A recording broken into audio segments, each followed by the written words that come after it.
What's going on, TriFection? Welcome back to the channel. If you're not yet a part of the TriFection, go ahead and hit that subscribe button and that bell notification so you know every time we upload a new video. So today we're going to be taking a look at the ASG Hera Arms licensed CQR M4 by ICS. ASG is the one that distributes this gun. They got the licensing from Hera Arms. If you don't know about Hera Arms, they are a company in Germany, a manufacturing company that makes furniture, uppers, lowers, barrels, handguards, all that stuff for AR-15 platforms. So on this gun, everything except basically the upper has Hera Arms name on it. This crazy looking forward grip here, the forward rail, the stock, and the lower all have Hera Arms on there. And then ICS comes in with the gearbox. It's going to be a split version 2 gearbox from ICS. So that's where all the names are. This thing is a beast of a gun that I bought personally for my collection. I bought this at a local airsoft shop called Battle Cats. They're really one of the only local shops that carry like the really, you know, the actual airsoft stuff, none of that Walmart crap or Academy crap that you see. So getting into it, you have a full metal upper and lower receiver, as well as the rail system on the front, the handguard on the front. And then your plastic is going to be basically everything else. Your trigger is plastic, your forward grip is plastic, and this unique looking stock here is plastic too, as well as these flip up sights that come on the front and rear. These things are pretty nice. They click into place really well, and they have a really good eye relief on that iron sight if you're one of those people into iron sights. Also, your charging handle here is plastic as well, and then your selector is plastic too. It's only on one side right there. That is where one of the issues with this gun comes in due to the design of this stock. It's very hard to reach your thumb through and around to hit that selector. So between safe and semi is really simple, just like any other AR platform. However, when you want to go to auto or back from auto to semi and safe, so as you can see, you can switch it from semi to safe fairly easy, like normal.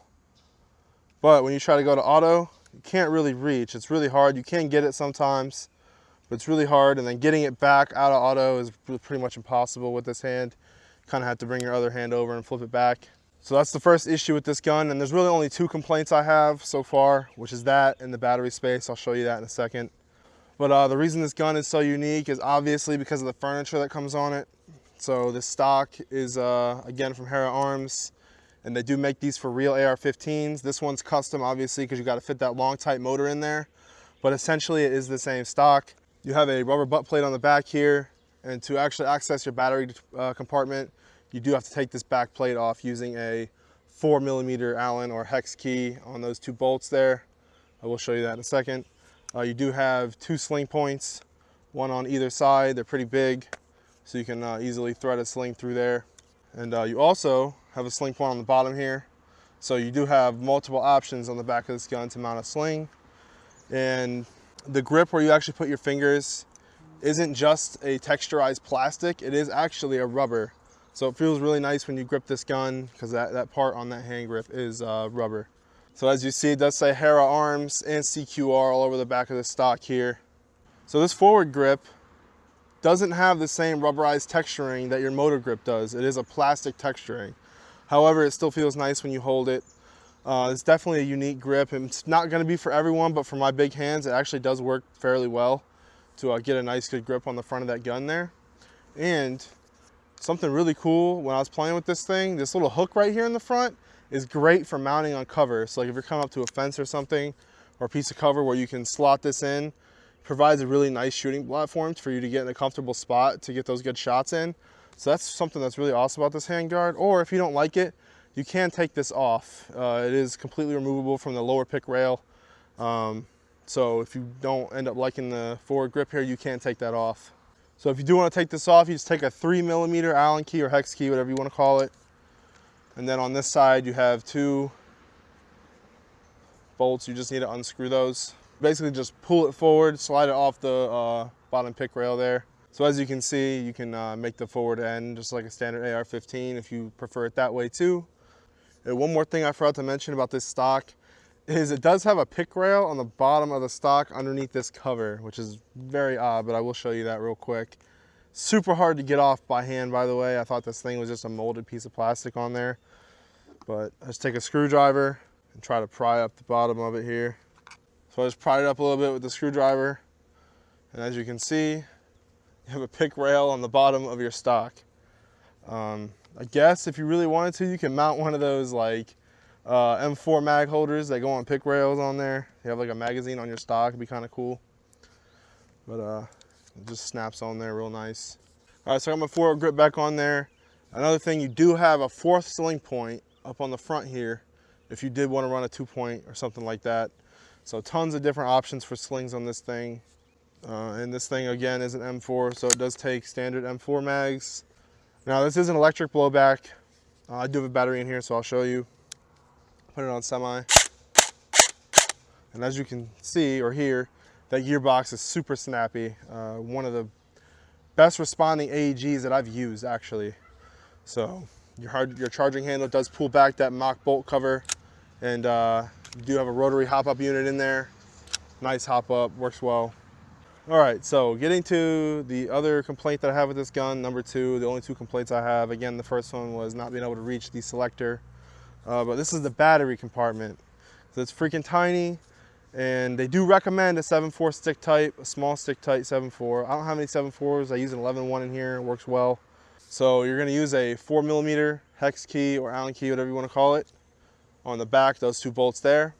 So what I do is I take the top one all the way out, and I just loosen the bottom one enough to rotate that butt plate out of the way. There's less parts to deal with, especially when you're on the field and trying to do this stuff. Just loosen that one a little bit. And then as you can see, you can just rotate that out of the way. So let me get my battery out real quick. This is wired to small Tamiya. I'm stuck right now on the MOSFET in there. It does have an inline MOSFET on the wire there. The wiring is super short, so it really is tough getting your battery in and out. There we go. So as you see, I have this Valken 11.1 stick type, small stick in there. So this is your battery space here, just basically a buffer tube. None of the extra space in this stock is utilized. So you just have that tiny little space through the back of that buffer tube there. And this is as long as the wire goes. As you can see, it's just barely sticking out on that Tamiya connector there. So that's really all you have for battery space on this thing, unfortunately. But, you know, it's a minor complaint, really. So as I said, it does have an inline MOSFET. It's on the wiring here in the back. And it gets in the way a lot when you try to put your battery in, so you kind of have to finagle with it. Finagle it in there, however you say that. I'm basically just gonna freaking jam these the rest of the way in there so they fit. And once you rotate this butt plate back in place, you do have a little bit of play, or a little bit of room inside there. So I'm just gonna screw this back on. There it is. Butt plate goes on there nice and tight, so you're good to go. So as far as the specs, as I said before, it does have the version 2 ICS split gearbox. I'll show you that in a minute. The inner barrel is 212mm, so it's very, very short inner barrel on here. And the overall weight of the stock gun is about 7 pounds, okay? So about a standard AR weight there. And the overall length is 28.5 inches for the full package. Using Evic's website as a reference, it says it's supposed to be shooting between 330 and 367 FPS. I don't know why they put that on there, it's weird. But this thing, they do say on their website it's supposed to have an M120 spring in it. So we're gonna put on the chrono with some .2s and see what we're really getting out of it.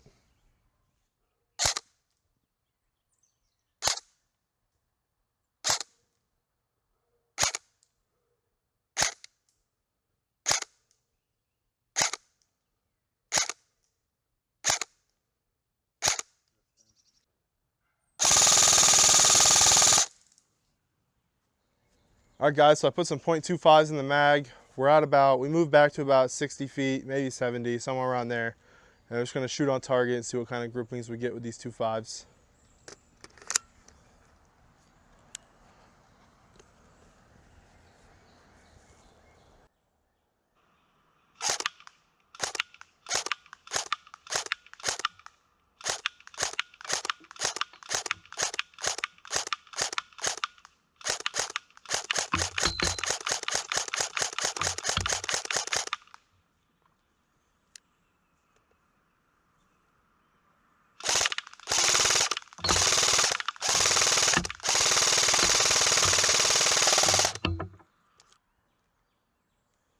All right, guys, so as you saw, the FPS really consistent around 350.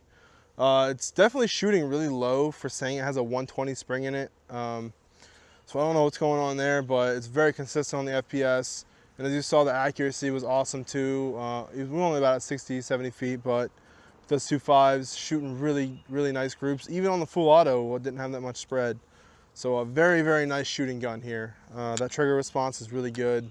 The gearbox turns super quick, gets that shot off for you. But I'm gonna take the pin out real quick and show you this split gearbox system. And actually, I have an M120 spring right here that I bought. It's a Lonex. So I'll put this in here and I'm gonna see, because this does have a quick change spring system. So we're gonna do that really fast and we're gonna see how easy that really is to change your spring. And then we're gonna do the FPS again with that 120 in there that we know for a fact is a 120, and see if it makes a difference or not. So all we're gonna do is this rear body pin here in the on the bottom receiver. We're just gonna punch this one out. Now, I'm gonna have to use a screwdriver here. Yeah. So I just pushed it from that left side, and I'm gonna pull it out on this side here. And then it doesn't have to come all the way out. It can just sit in this position so you don't lose it. And then basically, I'm just gonna crack the gun open like this, just pull up on it. So you're supposed to be able to crack it and fold it open. However, I'm getting stuck on the grip. So I'm gonna take the grip loose real quick so we can break this gun open. All right, so I got the grip off. Basically just fold it on that forward pin there. Super simple. So as you can see, your gearbox is split in two pieces. So it's really awesome. You know, most guns with the quick change spring, you still have to take a bunch of parts off to get to it. This one, you literally just, well, obviously if you have the grip on there, you have to pull that off, and then you just unfold it, and there's your quick change spring system right there. Basically push the back of the gearbox in, and you twist it 90 degrees to the left, and then it's gonna come right out for you. Now, I'm not sure what tool they want you to use because the back is completely flat. I just stuck something in the hole and pushed it, and I got it to turn. So you can do it like that. But then you just pull out your spring and your guide there, and that's it. And we can change our spring out. Let's open this one up.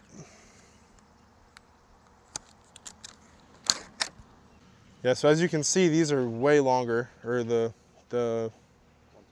Lonex 120 is a little bit longer than the one that was in there already. But it is an AEG spring, so we're gonna see what it does. All right, so it was a little bit harder than I thought, but I did get it. So when you're done, you basically just close it back up, just like that.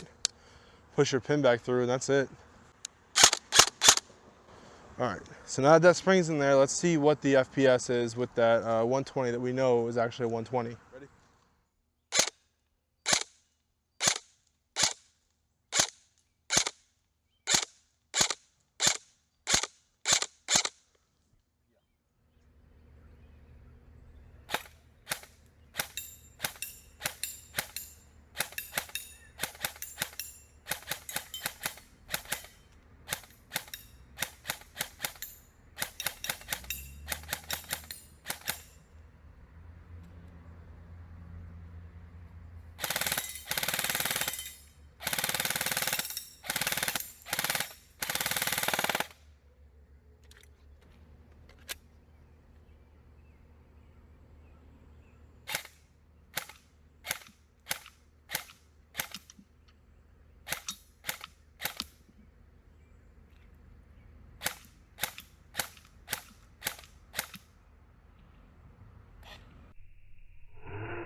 All right, guys, so we put the 120 in there. It's definitely shooting way higher.